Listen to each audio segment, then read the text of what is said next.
Hello साथियों, आज हम 17, 18 और 19 मई के तीनों दिन के करंट अफेयर एक साथ देखेंगे और बहुत ही क्रिस्प और बहुत ही इंटरेस्टिंग लेक्चर होने वाला है आज फिर। और जो है मैं आपको डायग्राम के माध्यम से भी कई सारे जो है वर्ल्ड ज्योग्राफी के माध्यम से कई सारे कंटेंट को समझाने की कोशिश करूंगा। साथ ही साथ आपके लिए जो पिछले दिनों में हमने इतने सारे पढ़े हैं तो कुछ मेरे प्रश्न भी होंगे, तो वो भी आपको मुझे आंसर्स करने हैं। तो हम let's start the lecture right. देखिए, सबसे पहले जो करंट अफेयर आ रहा है ना, आज का जो करंट अफेयर है उसमें हम लोग आते हैं। तो देखिए 17, 18 और 19 मई के current affair we are going to discuss these 3 days. और ये जो है मेरी जो पीडीएफ है, जो ये वाली पूरी पीडीएफ है, जो 9-10 पेज की पीडीएफ है, इस 9 से 10 पेज की पीडीएफ को आप या तो मेरे टेलीग्राम चैनल से या फिर मेरे व्हाट्सएप ग्रुप जो हैं अलग अलग, जो कि नीचे शेयर किए हुए हैं, वहाँ से आपको मिल सकते हैं राइट। तो देखो सबसे पहले जो आ रहा है वीपो, WIPO है ना, World Intellectual Property Organization, WIPO है ना। इसका मुख्यालय कहाँ है? जेनेवा जो कि स्विट्जरलैंड में है ना। विश्व बौद्धिक संपदा संगठन, जैसे कॉपीराइट हुआ या मानव जो है जितने भी नए नए कुछ अन्वेषण बनाता है उसको जो परमानेंट जो है ना उसका ऊपर उसी का अधिकार हो, इस तरह की जो property rights, intellectual property rights है, उसके ऊपर ये अधिकार को जो है ना संरक्षित करता है या सुरक्षित करता है। तो इसके जो नए महानिदेशक बने हैं वो बने हैं डैरेन तांग, और ये डैरेन तांग वीपो के नए अध्यक्ष बने हैं, है ना, महानिदेशक, डायरेक्टर जनरल। तो ये प्रश्न आपके किसी भी पेपर में आ सकता है ना। डैरेन तांग, और ये कहाँ के हैं? सिंगापुर के, है ना। सिंगापुर एक साउथ ईस्टर्न कंट्री है ये, है ना, सिंगापुर राइट। तो जो है वीपो की जो स्थापना हुई है वो कब हुई है? 14 जुलाई 1967 में, 1967 में। देखो इस तरह के जो प्रश्न होते हैं ना, किस वर्ष बना, ये प्रश्न जो है ना मिलान करने के लिए पूछे जाते हैं। तो याद रखना वीपीओ 1967 में, मुख्यालय जिनेवा में, और डैरेन तांग जो है ये सिंगापुर के हैं, ठीक है। और इनको नया डायरेक्टर जनरल बनाया गया। आप मुझे कमेंट बॉक्स में बताइए कि भारत का इस बार वर्ल्ड जो इंटेलेक्चुअल प्रॉपर्टी जो इंडेक्स है उसमें भारत का रैंक कौन सा रहा था, ये आप मुझे कमेंट बॉक्स में बताइए कौन सा रैंक रहा था। और आज हम जो है बहुत सारे क्वेश्चंस पे डिस्कस करेंगे, जो प्रीवियस लेक्चर्स में मैंने जो डिस्कस किए आपके साथ, उसके ऊपर मैं प्रश्न भी पूछूंगा, तो उसका जवाब जरूर आप प्रश्न जो है कमेंट बॉक्स में जरूर देंगे। आपने सुना होगा भारत में जो है एक अम्फान नाम का जो चक्रवात है ये आया था अभी हाल ही में, है ना। और ये बंगाल की खाड़ी से उठा था। जैसे मान लीजिए ये भारत है, तो ये वाली जो ये श्रीलंका है नीचे, तो ये जो एक लाइन जारी है इसके जस्ट इधर से नॉर्मली ये तूफान उठते हैं और ये इस तरह से भारत में इस तरह से आते हैं। तो भारत के आसपास वाले या हिंद महासागर, ये नीचे वाला पूरा हिंद महासागर जो क्षेत्र है ना, ये मैं डायग्राम में भी बताता हूँ आपको। तो हिंद महासागर वाला जो पूरा क्षेत्र है, यहाँ पर जो भी चक्रवात आते हैं उन्हें साइक्लोन या चक्रवात कहते हैं। जो भी अमेरिका USA की तरफ आते हैं, है ना, उन्हें हरिकेन कहते हैं। और जो भी जापान की तरफ आते हैं, है ना, जापान की तरफ, उन्हें जो है टाइफून कहते हैं, है ना। तो ये सभी अलग अलग नाम है। तो भारत में जो आते हैं वो चक्रवात कहलाते हैं। तो देखिए ये 2004 में जो है ना थाईलैंड ने इसका नाम पहले भी दिया था, एक तूफान का नाम अम्फान। एक बार फिर से थाईलैंड के ही इसी नाम पर इसका नाम रखा गया है। और इसमें हमारे ओडिशा, वेस्ट बंगाल और फाइनली आगे बढ़कर कहाँ चला गया? नॉर्थ ईस्ट में। और धीरे धीरे क्या होगा? इसकी स्पीड धीमे होती जाएगी। तो ये पॉइंट्स आपको क्लियर हो गए होंगे राइट। अब देखिए मैं आपको कुछ डायग्राम में कुछ चीज़ें बताता हूँ। देखिए यहाँ पर आपको ये दिख रहा होगा, भारत का मैप दिख रहा होगा, है ना। ये जो है ये इंडियन ओशन मतलब कि हिंद महासागर है।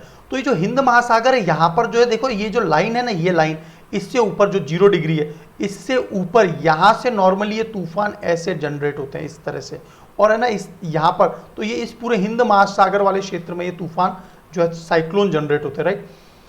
तो यहाँ के जो ये बॉडी, ये जो बॉर्डर वाले जो ये 13 देश हैं, है ना, 13 देश, इंडिया, ये सभी देश जो है ना 13 देश, 13 कंट्रीज जो हैं, इनको नाम देती है इन साइक्लोन्स को। जैसे कि यहाँ पर जो है सोमालिया है, यमन है, ओमान है, Iran, Pakistan, Bharat, Sri Lanka, Maldives, Bangladesh, Burma, Thailand, तो ये सभी जो देश है ना वो इन साइक्लोन के नाम देते हैं। अब जो अगला साइक्लोन जो आएगा ना तो उसका नाम कोई और देश देगा। इस तरह से क्या है, पूरे विश्व को 6 अलग अलग रीजन में, भागों में, क्षेत्रों में बांटा है जहां पर इस प्रकार के तूफान आते हैं, है ना। और नॉर्मली ये तूफान जो है ना भूमध्य रेखा जो है, इक्वेटर, उससे थोड़ा सा ऊपर की तरफ होते हैं या फिर नीचे की तरफ। और एक और बात याद रखना कि ये तूफान जितने ज़्यादा, जैसे मान लीजिए एक तूफान यहां से उत्पन्न हुआ है और ये ऐसे टकराया, इसकी बजाय एक तूफान यहां से उत्पन्न हुआ नीचे से और टकराया, तो जितना ज़्यादा पानी से,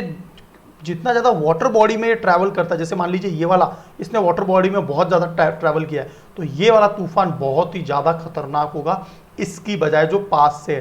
तो जितना दूर से तूफान आते हैं ना, जैसे मान लीजिए ये तूफान, तो इसका ज़्यादा इफेक्ट होगा बजाय कि कोई तूफान इन केस यहाँ से जनरेट होता है। तो ये बात याद रखना ट्रैवलिंग के साथ में, तो ये बात आपको एकदम समझ में आ गई होगी। अब देखिए फिर से हम लोग ऊपर चलते हैं, तो ये अम्फान तूफान याद रखना कि ये थाईलैंड ने जो पहले नाम दिया था उसी के आधार पर इसका नाम फिर से दे दिया गया, राइट।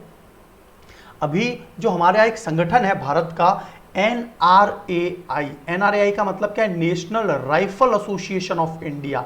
तो national rifle association of India ने जो है, इनके एक जो खिलाड़ी हैं, मतलब जो आर्मी के पर्सन है ना, National rifle Association, Anjum Moudgil जो ये हैं राइफल निशानेबाज हैं, इनको अभी जो राजीव गांधी खेल रत्न पुरस्कार दिए जाएंगे उसके लिए इन्होंने नामित किया है कि आप हमारी तरफ से इनको जो है ना राजीव गांधी खेल रत्न पुरस्कार दे सकते हैं 2020 का।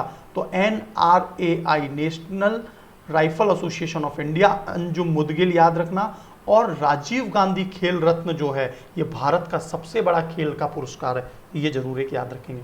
अब देखिए अगला एक जो है दिवस आ रहा है, इंटरनेशनल डे ऑफ लाइट, प्रकाश का जो दिवस है अंतर्राष्ट्रीय, है ना, उसकी घोषणा यूनेस्को ने की थी, अंतर्राष्ट्रीय प्रकाश दिवस। और ये कब सेलिब्रेट किया जाता है, 16 मई को international day of light celebrate किया जाता है। मेरे जो साइंस के फिजिक्स वगैरह के लेक्चर्स हैं उनमें मैं जरूर पढ़ाता हूं कि जो थियोडोर मैमन जो हैं, जिन्होंने लेजर की खोज की थी, आप मुझे कमेंट बॉक्स में बताइए लेजर की फुल फॉर्म क्या होती है। लेजर लाइट से आजकल जो है ना वेपन्स भी यूज कर रहे हैं। भारत ने लेजर के ऊपर जो है ना DRDO ने काली नाम का है ना एक जो है बहुत ही भयानक है ना वेपन बनाया, हथियार बनाया, जिससे क्या है सामने वाले किसी को भी, और अमेरिका भी जो है ना कि लेजर से, है ना, मतलब अब भविष्य जो होगा ना वो मिसाइल का युग नहीं होगा, भविष्य जो है वो लेजर के लाइट के माध्यम से दूसरे देशों की जो मिसाइल से उनको आकाश में ध्वस्त कर दिया जाएगा। तो लेजर बहुत ही खतरनाक वेपन होने वाले हैं भविष्य में। तो 1960 में भौतिक वैज्ञानिक थियोडोर मैमन इन्होंने जो है इन्होंने सफलता पाई थी लेजर पर, और इसीलिए क्या है इस वर्ष को 16 मई को क्या माना जाता है, हम लोग इंटरनेशनल डे ऑफ लाइट के रूप में मनाते हैं, ठीक है। और देखिए यूनेस्को जो है, यूनेस्को के बारे में थोड़ा बहुत पढ़ लेते हैं। इसकी फुल फॉर्म कई बार एग्जाम में आई है, यूनाइटेड नेशंस एजुकेशनल साइंटिफिक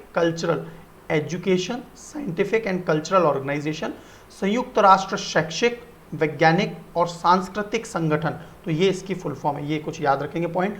और मैंने हमेशा से आपको बताया है कि 1946, ये वर्ष हमेशा याद रखना कि यूनेस्को की स्थापना जो होती है वो 1946 में, 4 नवंबर 1946 को। सभी को पता होगा मुख्यालय पेरिस में है, और वर्तमान में जो अध्यक्ष चल रहे हैं वो कौन चल रहे हैं, आंद्रे ओजोले, है ना, अजोले। तो आंद्रे ओजोले इसके अभी अध्यक्ष चल रहे हैं यूनेस्को के। मुख्यालय कहाँ है, पेरिस में, ठीक है। अभी हाल ही में जो बाबर आजम है, बहुत अच्छे प्लेयर हैं ये पाकिस्तान क्रिकेट टीम का इनको कप्तान बनाया गया। तो याद रखना पाकिस्तान टीम के कप्तान कौन बन चुके हैं, बाबर आजम। और पाकिस्तान के बारे में कुछ इन्फॉर्मेशन क्या है कि इसकी जो करेंसी है वो तो रुपया ही है, पाकिस्तानी रुपया। और इमरान खान जो हैं वो पाकिस्तान के प्रधानमंत्री हैं, और आरिफ अलवी यहाँ के राष्ट्रपति हैं, और भारत और पाकिस्तान के मध्य में रेड क्लिफ रेखा है। तो ये कुछ पॉइंट्स भी साथ में आपको एडिशनल पता होने चाहिए। अभी जो अर्जुन मुंडा हैं, अर्जुन मुंडा कौन है, वर्तमान में भारत के केंद्रीय जनजातीय कार्य मंत्री, मतलब सेंट्रल ट्राइबल मिनिस्टर हैं ये, है ना। और आदिवासी युवाओं को कुशल बनाने के लिए एक गोल GOAL, और ये फेसबुक की पहल है एक, है ना, गोइंग ऑनलाइन एज लीडर नाम से, गोइंग ऑनलाइन एज लीडर। यह जो मतलब कार्यक्रम है, प्रोग्राम है, इस प्रोग्राम के माध्यम से क्या है, ये आदिवासी युवाओं को भी जो है टेक्नोलॉजी से जो है कुशल बनाने की कोशिश करेंगे ना, स्किल्ड बनाएंगे। तो देखिए अगला जो है, अभी एक योजना चली है राजीव गांधी किसान न्यास योजना। तो राजीव गांधी किसान न्यास योजना जो है वो किस राज्य ने लॉन्च की है? छत्तीसगढ़। ये छत्तीसगढ़ आपको पता होगा सबसे ज़्यादा जो नक्सलिज्म है, सबसे ज़्यादा जो है ना नक्सलवादी जो है वो सबसे ज़्यादा वर्तमान में भारत में यहीं पर पसरे हुए हैं। तो छत्तीसगढ़ की स्थापना जो है कब हुई है? 1 नवंबर सन 2000 में, और ये भारत का 26वां राज्य बना था। सन 2000 के अंदर 3 राज्य बनाए गए थे, एक तो था छत्तीसगढ़, एक था झारखंड और एक था उत्तराखंड, है ना। छत्तीसगढ़ को एमपी से अलग किया गया था, झारखंड को बिहार से अलग किया गया था और उत्तराखंड को यूपी से अलग किया गया था, है ना। तो ये 3 राज्य सन 2000 में 3 राज्य बने थे अटल बिहारी वाजपेयी जी की सरकार में। और जो यहाँ की राजधानी है आपको सबको पता होगा रायपुर है।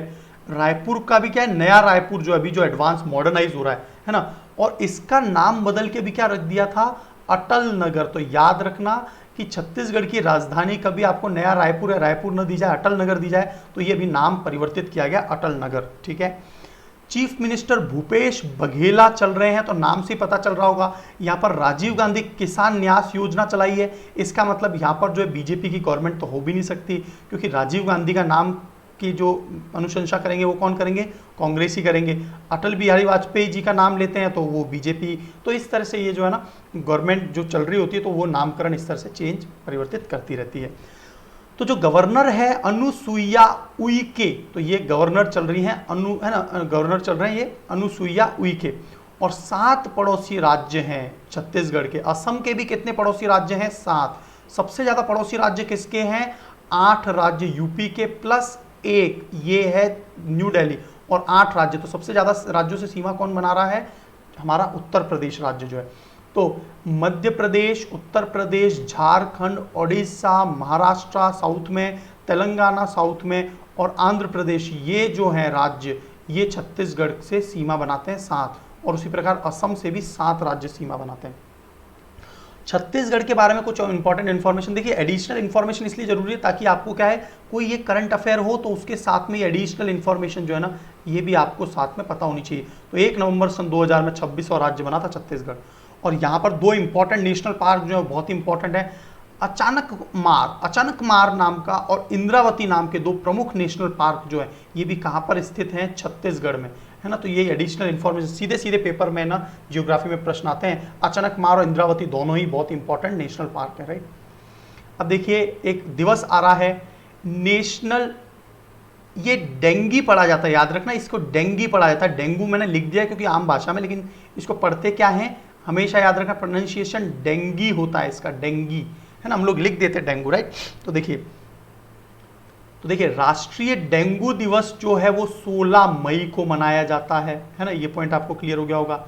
और लाइट डे जो है, इंटरनेशनल डे ऑफ लाइट, वो भी 16 मई को मनाया जाता है। और जो डेंगू जो रोग है बहुत खतरनाक रोग है, इसे हड्डी तोड़ बुखार भी कहते हैं। इस रोग में क्या होता है कि हमारी प्लेटलेट्स बिल्कुल खत्म हो जाती है, और जब प्लेटलेट्स खत्म हो जाती है ना तो हमारे अंदर ही शरीर में जो प्लेटलेट्स है वो खून को जो है ना बाहर नहीं निकलने देती है, रक्त को है ना अंदर ही नलिका के अंदर रखती है। लेकिन जैसे ही ये प्लेटलेट्स कम हो जाएगा तो हमारे शरीर में जो नलिकाएं हैं उनमें से खून शरीर में बाहर निकलने लगेगा और बहुत ही तीव्र दर्द होता है, तो हड्डी तोड़ बुखार कहते हैं। प्लेटलेट जो है ना जो होनी चाहिए थी 1.5 से लेकर जो है 4.5 लाख, है ना, 1.5 से लेकर जो है 1.5 से लेकर जो है 4.5 लाख तक इसमें, एक मिनट, 1.5 से लेकर 4.5 लाख पर मिलीमीटर क्यूब, इस रेंज पर जो प्लेटलेट्स होनी चाहिए थी। डेंगू रोग के अंदर ये प्लेटलेट्स कई लोगों के है ना 20,000 ही चली जाती है, तो ये बहुत ही कम नंबर, 20,000, 10,000, और लोगों की मृत्यु भी हो जाती है डेंगू रोग में। तो डेंगू का कारक क्या है? एक बहुत ही बड़े आकार का साइज का मच्छर होता है, एडीज इजिप्टी मच्छर। ये सामान्यतः दिन में काटता है और जो है ना सामान्यतः ये दिन में काटता है और साफ पानी में ये अंडे देता है, एडीज इजिप्टी मच्छर, है ना। और जो है डेंगू जो रोग है वो आर्बो वायरस के कारण होता है, और ये जो आर्बो वायरस है वो फ्लेबी वायरस फ्लैब में लिखे होते हैं। जो भी आर्बो वायरस है ना वो नॉर्मली मच्छर वगैरह में जो पाए जाते हैं, मच्छरों की, है ना, मच्छरों के अंदर। तो ये बात याद रखेंगे, डेंगू रोग एक बहुत खतरनाक रोग है, इसको हड्डी तोड़ बुखार भी कहते हैं, और यह एक वायरल डिजीज है क्योंकि वायरस के कारण होता है ना, जिस प्रकार कोविड-19 भी एक वायरल डिजीज है, राइट। तो इसके बाद में बात करते हैं हम लोग कि अभी जो 2021 में जो 11th सीनियर मेल हॉकी जो चैंपियनशिप होगी वो महाराष्ट्र राज्य में आयोजित की जाएगी, ये बात याद रखना, है ना, सीनियर मेल हॉकी। और इसको ऑर्गेनाइज कौन करवाएगा? भारतीय हॉकी संघ। और भारतीय हॉकी संघ की स्थापना कब हुई है? 20 मई 2009 को इसकी स्थापना हुई है। और जो है इसके वर्तमान में अध्यक्ष कौन चल रहे हैं? मोहम्मद मुश्ताक अहमद। तो भारतीय हॉकी संघ के अध्यक्ष चल रहे हैं मोहम्मद मुश्ताक अहमद। और पुरुष हॉकी जो टीम है उसके कोच आपसे एग्जाम में पूछे जा सकते हैं, ये चल रहे हैं ग्राहम रीड, है ना, पुरुष हॉकी टीम के जो कोच है। आप मुझे ये बताइए ग्राहम रीड किस देश से संबंध रखते हैं? और महिला हॉकी टीम की जो कोच चल रही है वो कौन चल रही है? शॉर्ड मरीन चल रही है ना, महिला हॉकी टीम की। तो भारतीय हॉकी संघ याद रखना 2009 में स्थापित हुआ, मोहम्मद मुश्ताक अहमद इसके जो है अध्यक्ष प्रेसिडेंट चल रहे हैं। बेंजामिन नेतन्याहू एक बार फिर जो है प्रधानमंत्री बन गए हैं, बहुत लंबा कार्यकाल इन्होंने निकाला है, 5वीं बार बन गए देखिए प्रधानमंत्री इजराइल के, बहुत अच्छा कार्यकाल चल रहा है इनका। और इजराइल की राजधानी जो है मेनली तेल अवीव है और जेरूशलम इनकी कंट्रोवर्शियल दोनों ही राजधानी वैसे, जेरूशलम और तेल अवीव। और इनकी मुद्रा क्या है? New shackle. और राष्ट्रपति कौन चल रहे हैं? Reuven Rivlin. ये पॉइंट मैंने शायद आपको तीसरी बार बता दिया होगा अब तक करंट अफेयर में। तो ये रिपीटेशन से क्या होता है, आपको हमेशा ये परमानेंट सेट हो जाएंगे। तो है ना, तेल अवीव और न्यू शेकल, ये सब आपको कुछ पॉइंट्स याद रखने हैं। देखिए मैं आपसे कुछ प्रश्न भी पूछ लेता हूं जो प्रीवियस लेक्चर में मैंने आपसे डिस्कस किए थे। तो आप एक तो मुझे कमेंट बॉक्स में बताइए, है ना, कमेंट बॉक्स में बताइए आप लोग कि अंतर्राष्ट्रीय श्रमिक दिवस जो है, लेबर डे, कब मनाया जाता है? पहला प्रश्न है आपके लिए, अंतर्राष्ट्रीय लेबर डे कब मनाया जाता है? और अंतर्राष्ट्रीय श्रम संगठन ILO, इंटरनेशनल लेबर ऑर्गेनाइजेशन, उसका हेडक्वार्टर मुख्यालय कहाँ है? दूसरा एक और प्रश्न आपके लिए है, कमेंट बॉक्स में आंसर बताएंगे कि जो विश्व सैन्य खर्च प्रवृत्तियां हैं, मतलब जो जिस देश ने सबसे ज्यादा सेना पर खर्चा किया है, तो उसमें सबसे ज्यादा किस देश ने खर्चा किया है? दूसरे नंबर पे कौन है? भारत कौन से नंबर पे रहा? ये मुझे आप जो है कमेंट बॉक्स में बताइए। ये सब हमने डिस्कस किया है। 2 प्रश्न मैं और पूछ लेता हूं आपसे, और बीच बीच में मैं इस तरह के प्रश्न पूछता रहूंगा जो मैंने प्रीवियस लेक्चर में आपसे डिस्कस किए थे। तो एक और बात बताइए, जो गूगल पे इंडिया है उसके जो नई सलाहकार बनी थी उसका नाम क्या है? गूगल पे इंडिया। और गूगल का मुख्यालय कहाँ है? और इसके जो संस्थापक हैं 2 व्यक्ति, उनका नाम भी आप मुझे बताइए। और गूगल के चीफ एग्जीक्यूटिव ऑफिसर जो चल रहे CEO, वो कौन है? तो गूगल पे इंडिया के नई सलाहकार, मुख्यालय कहाँ है, संस्थापक कौन है और चीफ एग्जीक्यूटिव ऑफिसर कौन है, ये आप मुझे कमेंट बॉक्स में बताइए। एक बहुत ही शानदार प्रश्न जो आपके एग्जाम में आ सकता है, जापान द्वारा दिया गया Order of the Rising Sun Bharat के किस व्यक्ति को दिया गया है और वो किस राज्य से हैं, ये आप मुझे एक और कमेंट बॉक्स में बताइए, है ना। तो बीच में इस तरह से मैं जो प्रीवियस लेक्चर लिए हैं उनके क्वेश्चंस भी आपसे पूछता रहूंगा, राइट, है ना। अब देखिए एक और प्रश्न जो है वो आप मुझे बताइए कि ये प्रश्न है ना एग्जाम में आपके बहुत इंपॉर्टेंट है, ये दिवस पूछा जा सकता है, विश्व प्रेस फ्रीडम डे, है ना, प्रेस स्वतंत्रता दिवस कब मनाया जाता है ना। और इस बार का जो थीम था, वो प्रेस स्वतंत्रता दिवस का जो थीम था वो क्या था, ये आप मुझे जरूर कमेंट बॉक्स में बताएंगे। तो देखिए फिर हम लोग आगे चलते हैं। तो अब आ रहा है हाइपरटेंशन। हाइपरटेंशन दिवस का मतलब उच्च रक्तचाप। उच्च रक्तचाप हो जाता है ना, ब्लड प्रेशर बहुत ज्यादा हो जाता है। तो हाइपरटेंशन डे कब मनाया जाता है? 17 मई को। फर्स्ट टाइम कब मनाया गया था? 2005 में मनाया गया था। और इसकी थीम क्या है? अपने ब्लड प्रेशर को नापें, मेजर योर ब्लड प्रेशर, अपने ब्लड प्रेशर को नापें। तो ये जो है इस बार का थीम है। एक जो बुक है Wuhan diary, dispatches from a quarantine city, Wuhan diary dispatches from a quarantine city, इस बुक को किसने लिखा है? फोंग नाम के व्यक्ति ने लिखा है। तो ये प्रश्न आपको याद रखना है, वुहान डायरी, है ना। वुहान जो है एक शहर है जो है किसमें पड़ता है? चीन में, और यहीं से बताते हैं कि कोविड-19 की शुरुआत हुई थी, है ना। तो ये पॉइंट आपको याद रखना है। अब देखिए, अभी आप सुन रहे होंगे कि लगातार है ना एक राज्य से दूसरे राज्य में जो है ना बहुत सारे प्रवासी जो है माइग्रेटर्स, वो माइग्रेट कर रहे हैं। तो उसके मैनेजमेंट, उसका पता होना चाहिए कि कितने माइग्रेट करें, कितने लेबर कौन से दूसरे राज्य में काम करते हैं। तो राष्ट्रीय प्रवासी सूचना प्रणाली जो है NMIS है ना, नेशनल माइग्रेशन इंफॉर्मेशन सिस्टम, देखिए देश को इस तरह के सभी सिस्टम बना के रखने होते हैं ताकि इंफॉर्मेशन पता चल सके और उनके ऊपर निर्धारित कार्रवाई की जा सके। तो NMIS जो है वो उसको जो तैयार कर रही है इस पूरे चीज को, वो कौन कर रही है? NDMA, national disaster management authority. ये नेशनल डिजास्टर मैनेजमेंट जो अथॉरिटी है ना, वो जो है इसको NDMA ये तैयार कर रही है, ठीक है। और NDMA की स्थापना कब हुई थी? सन 2005 में। आपको पता होगा जो आपदा नियंत्रण जो प्राधिकरण है ना, राष्ट्रीय आपदा नियंत्रण प्राधिकरण, इसकी जो स्थापना हुई है वो 2005 में हुई है। और इसी नियम के अनुसार हम लोगों ने ना आपातकाल घोषित किया हुआ, याद रखना है ना, आपातकाल भी हमने इसी जो एक्ट के तहत घोषित किया हुआ है अभी वर्तमान में भारत में। और इसका मुख्यालय जो है NDMA, national disaster management authority का मुख्यालय न्यू दिल्ली में, राइट। अब देखिए एक और दिवस आया है, अंतरराष्ट्रीय संग्रहालय जो म्यूजियम दिवस होता है, इंटरनेशनल म्यूजियम डे। ये जो है सर्वप्रथम 1983 में मनाया गया था और 18 मई को है ना, 18 मई को इंटरनेशनल म्यूजियम डे मनाया जाता है। तो ये बात आपको याद रखनी है, ठीक है। अभी हाल ही में एक शख्स का निधन हुआ, उनका नाम है हुसैन, उनका नाम है, देखिए उनका नाम है हुसैन कंजमपोर अर्देबिली, हुसैन कंजमपोर अर्देबिली। ये जो है ओपेक के गवर्नर थे और इनका निधन हो गया है। और ये किस देश से बिलोंग करते थे? ईरान से। तो हुसैन, तो ओपेक आपको पता होगा है ना, Organization of Petroleum Exporting Countries. वर्तमान में इसमें कुल 13 देश आते हैं ओपेक में, वर्तमान में 13 देश हो गए। इसका सबसे ताकतवर जो देश है वो सऊदी अरेबिया है ना, सऊदी अरेबिया, राइट। तो हुसैन कंजमपोर अर्दोबिली का निधन हुआ है ईरान के। ईरान की राजधानी सबको पता है तेहरान। अभी करेंसी इसकी जो रियाल थी उसको तोमान में बदल दिया गया है ना। और राष्ट्रपति इसके कौन चल रहे हैं? हसन रूहानी। तो हसन रूहानी। और ईरान देश में थियोक्रेसी है, मतलब कि जो धर्म होता है उसका कानून चलता है यहाँ पे, राइट।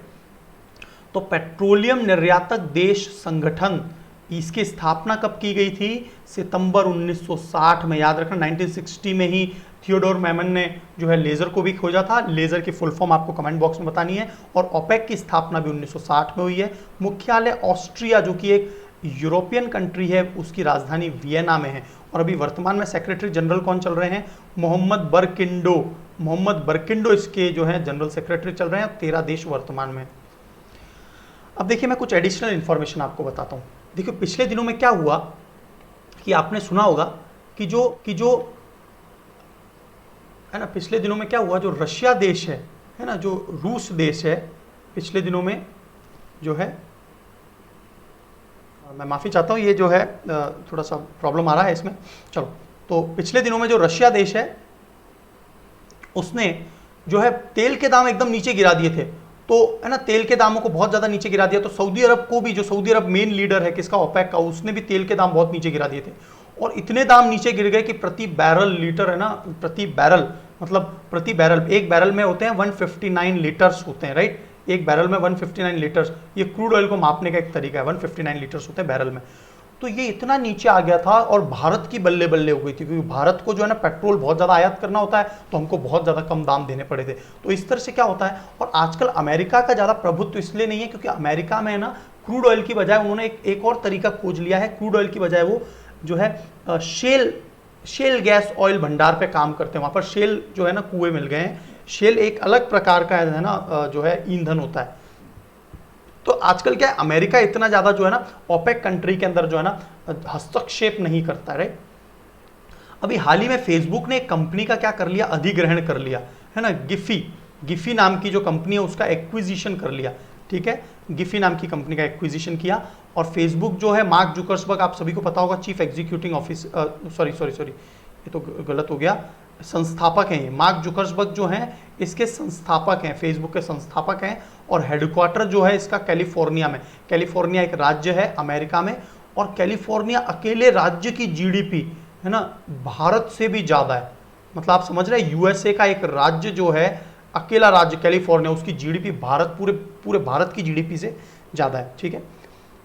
तो देखिए इसके बाद हम लोग देखते हैं वर्ल्ड इकोनॉमिक फोरम। ये बार बार मैंने आपको इकोनॉमिक सी रह गया यहाँ पे, वर्ल्ड इकोनॉमिक फोरम। तो वर्ल्ड इकोनॉमिक फोरम जो है पहली बार ऐसा हुआ है कि पिछले 40 वर्षों में इसने एक घोषणा की कि 40 वर्षों में जो है ना भारत का उत्सर्जन कार्बन डाइऑक्साइड का बहुत गिरा है, ऐसा पहली बार हुआ है। अदरवाइज जो है ना लगातार भारत के उत्सर्जन में जो है ना इंक्रीज दिखाई दे रहा था, तो ये अभी की बार गिर गया है। तो वर्ल्ड इकोनॉमिक फोरम जो है इसका मुख्यालय जिनेवा में है, हमने कल लास्ट लेक्चर में भी डिस्कस किया था, और जनवरी 1971 में इसकी स्थापना हुई। क्लाउस स्कबाब ये इसके अध्यक्ष चल रहे हैं वर्ल्ड इकोनॉमिक फोरम के, है ना।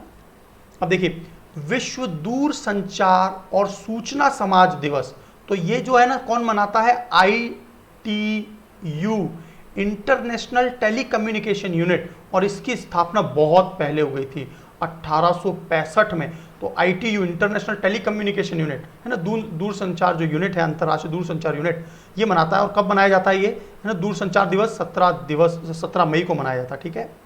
तो देखिए आगे चलते हैं। आपने भी हाल ही में सुना होगा, मैंने लास्ट लेक्चर में भी बताया था कि जो शंघाई कॉर्पोरेशन ऑर्गेनाइजेशन है, शंघाई कॉर्पोरेशन ऑर्गेनाइजेशन के जो विदेश मंत्री हैं उनकी अभी जो वर्चुअल कॉन्फ्रेंस हुई थी, और शंघाई कॉर्पोरेशन ऑर्गेनाइजेशन में कितने देश हैं, 8 देश हैं। आप में से किसी ने भी जो है मुझे उन 8 देशों की राजधानी का नाम नहीं बताया, तो कृपया कमेंट बॉक्स में जो है ना 8 देशों की राजधानी कौन सी है ये आप मुझे कमेंट बॉक्स में बताइए।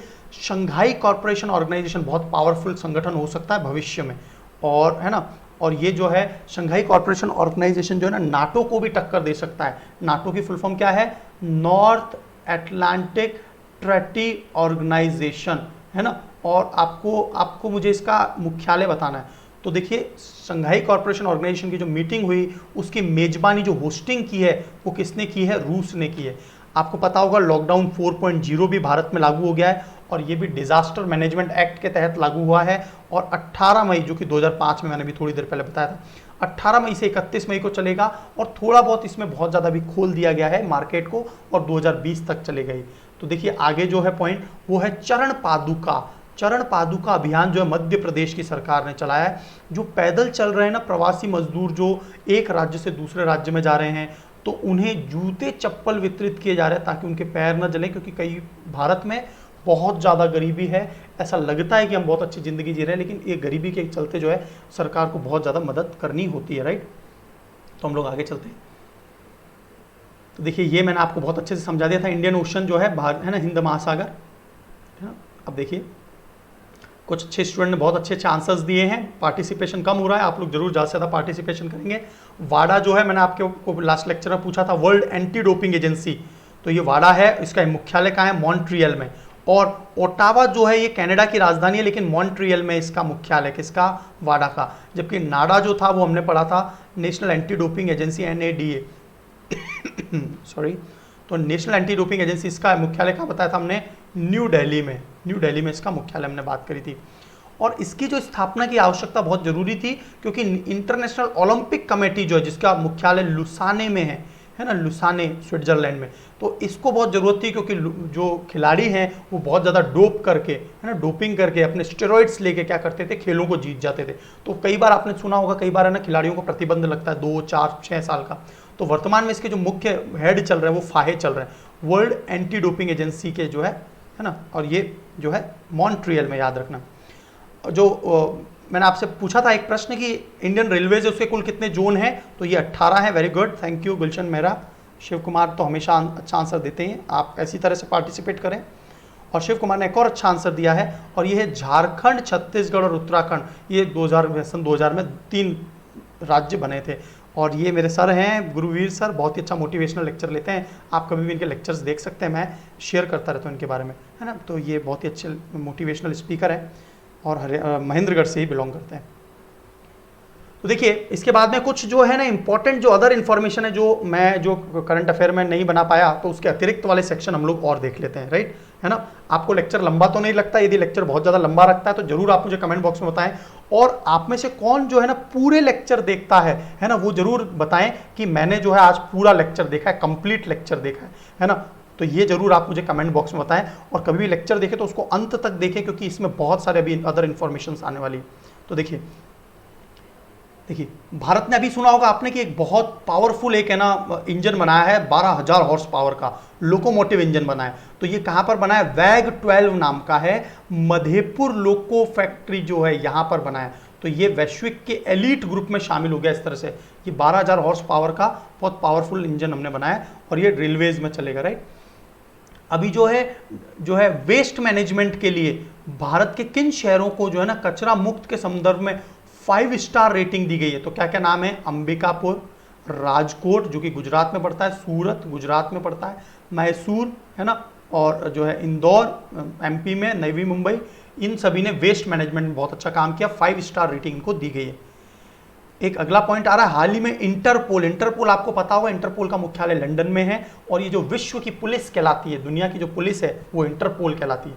तो उसने जो है सूचना के आधार पर सीबीआई है ना, central bureau of investigation, CBI के द्वारा केंद्रीय एजेंसी को बैंकिंग ट्रोजन, ये ट्रोजन हॉर्स एक बहुत ही खतरनाक वायरस होता है, बैंकिंग ट्रोजन सर्बेरस, इसके बारे में आगाह किया। तो ये बात एक आपको याद रखनी है।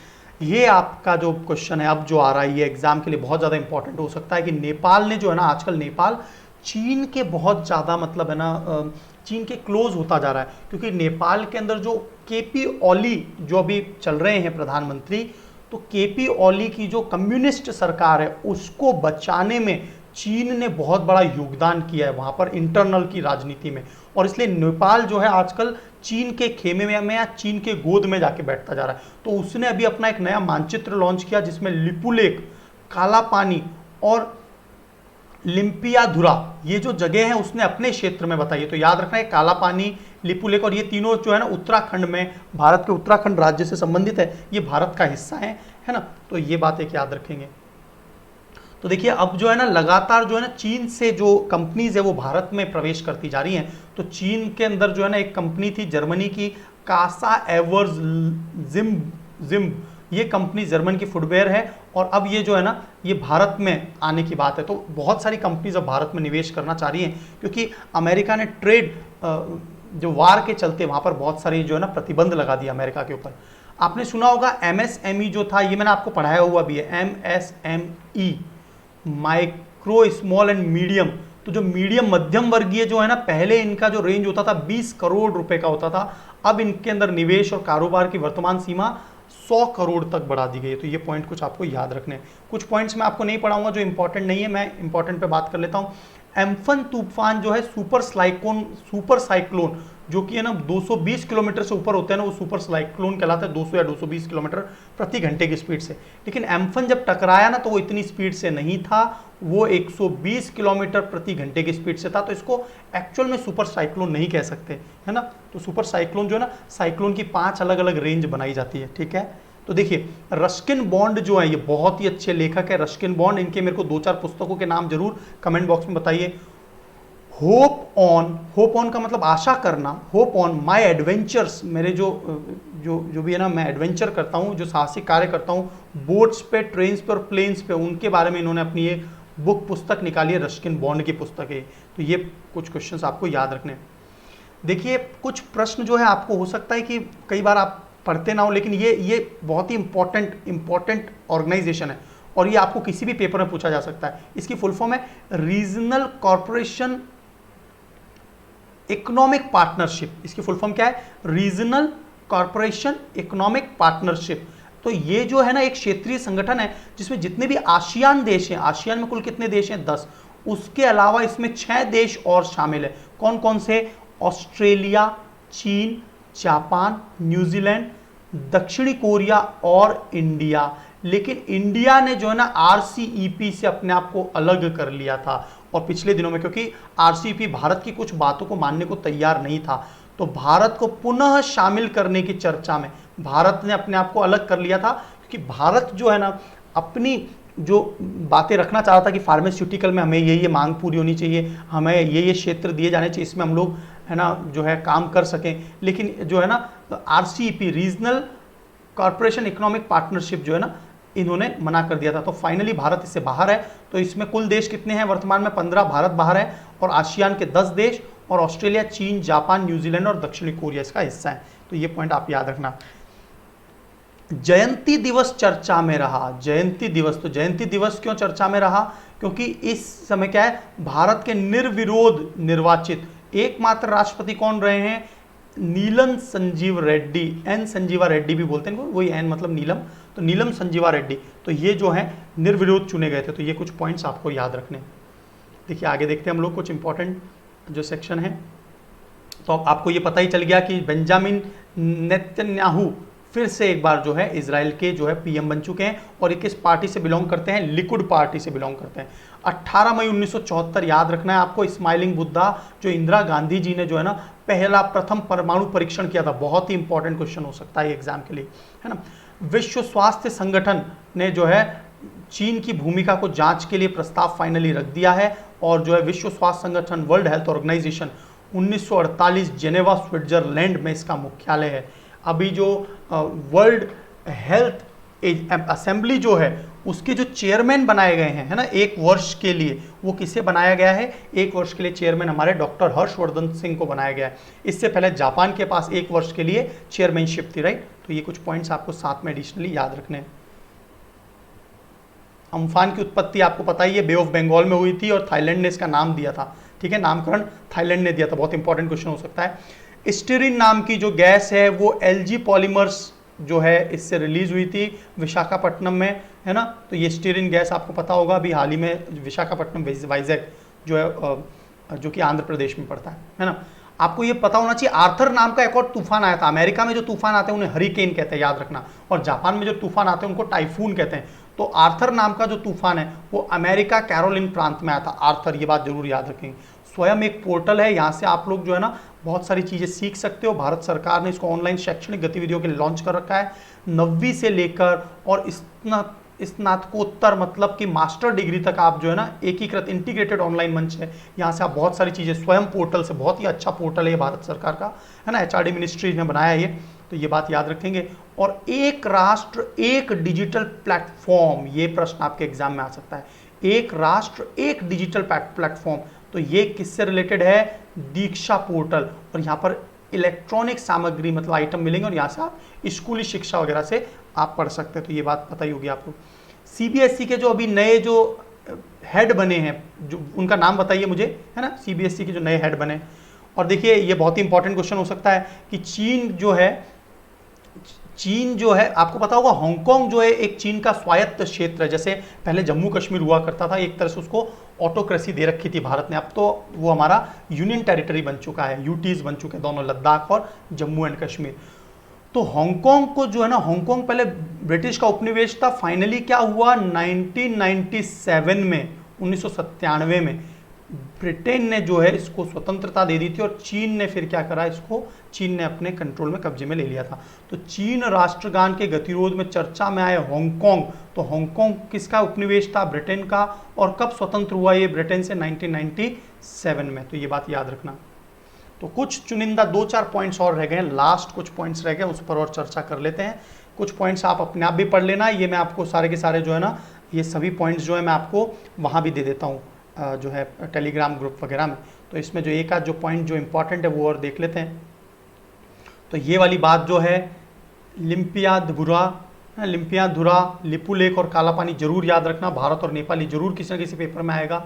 विश्व दूर संचार और सूचना दिवस जो है ये अभी हमने डिस्कस किया था। ये जो दूर संचार दिवस कब मनाया था, 17 मई को, और इसका जो थीम है वो क्या है, कनेक्ट 2030, है ना, ये थीम है। और ITC information and communication technology for SDG sustainable development goal के लिए, सस्टेनेबल डेवलपमेंट गोल के लिए इंफॉर्मेशन, सूचनाओं का आदान प्रदान बहुत तेजी से होना चाहिए, ताकि हमारा जो संवाद है, हमारा जो वार्ता है, उसमें कोई कमी ना आ सके।